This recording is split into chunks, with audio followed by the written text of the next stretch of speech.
Herkese merhabalar. Bugün ASG markasının AK-47'sini inceleyeceğiz. Silahımız şu görsel açıdan gerçekten çok güzel bir görseli var. Hani güzel yapılmış bir görseli var. Uygun fiyatlı olan oyuncaklardan, çok pahalı değil. O açıdan hani alınabilmesi en kolay oyuncaklardan bir tanesi. Çok savaşlara girer mi? Bence girmez. Bununla savaşır mısınız? Yani zor. Dipçiği falan hani gerçekten tam oturmuyor. Bunun böyle dezavantajları falan var. FPS'i bir tık az kalıyor maçlar için. 400 FPS arası alıyor aslında ama ya belli de olmuyor. Çok stabil atış yapmıyor. Şöyle hatta sesini göstereyim size. Emniyetteymiş. Bu şekilde. Fabrikası 8.4 pil istiyor. Şu an içinde 7.6 var. O yüzden çok güçlü bir şeyi yok, atışı yok. Daha güçlenebilir. Şu model lipo pillerle çalışıyor. Çift kelebek diyoruz bunlara. Kelebek lipo pillerle çalışıyor. Aslında fiyatına oranla gerçekten çok güzel bir tüfek bence. Ki Airsoft camiasına girmek isteyen hani kişiler için gayet güzel bir tüfek.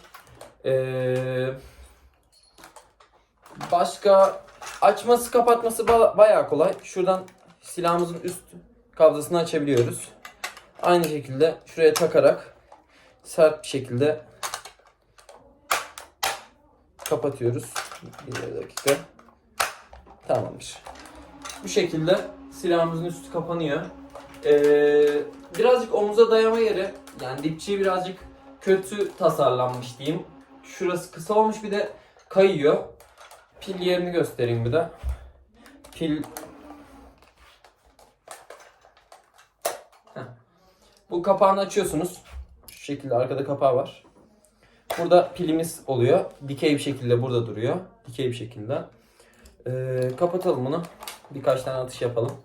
Şu an ortalama 340-350 FPS falandır. Benim düşündüğüm. Yani ölçmedik şu an. Şimdi mermisi var mı? Bakayım, var. Bu şekilde şarjörü böyle dolduruyoruz. Bende bir de şey var. GNG markasının HB16 Mod 0 tüfeği var. Onunla incelemesi gelecek. Yani bunun hemen arkasından gelir zaten o da. Bu şekilde mermiyi şarjöre veriyoruz. Ondan sonra atışımızı yapabiliyoruz. Bir tane tekli modu var.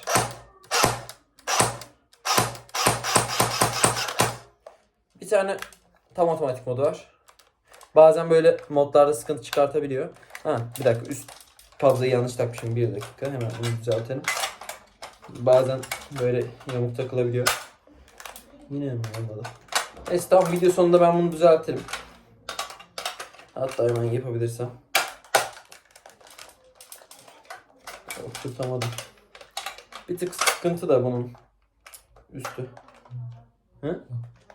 Şurası dışarıda kalmış. Sahibi de yanında, o yüzden söylüyorum. Oldu. Evet, bu şekilde. Burada bir tane emniyetimiz var. Tetik hiç oynamıyor neredeyse öyle olduğu zaman. Tetik hassasiyeti gerçekten güzel. Benim mod 16, yani HP 16 modeli, bendeki M4'ün bir modeli. Buna göre FPS'i ve fiyatı olarak çok fazla, hani tam 2 katından fazla fiyatı, ama hani gerçekten onunla yarışır bir performansı var. Şurası hop-up bölümü. Yakından göstereyim şöyle size. Şurada küçük bir hop-up şeyi var. Ayarı var. Buradan yapabiliyorsunuz hop-up ayarını, ama yani daha kaliteli yapılabilirmiş. Ama idare eder. Ya uygun fiyatlı bir oyuncak sonuçta bakarsanız. Bu modlarını göstereyim tekrardan. Tekli. Şarjım bitiyor. Yok. Bu tam otomatik modu. Bu da şey zaten. Emniyet. Silahımız böyle.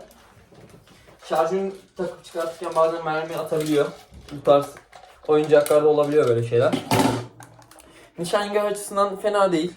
Şöyle göstereyim size. Fena değil. Alınabilir bir oyuncak fiyatına göre. Fiyatı da şu an 4,5-3,5 arası değişiyor. Bu silahımızın tanıtımı bu kadardı. İzlediğiniz için teşekkür ederim. Bir sonraki videoda benim kendi silahım olan GNG markasının silahını tanıtacağım.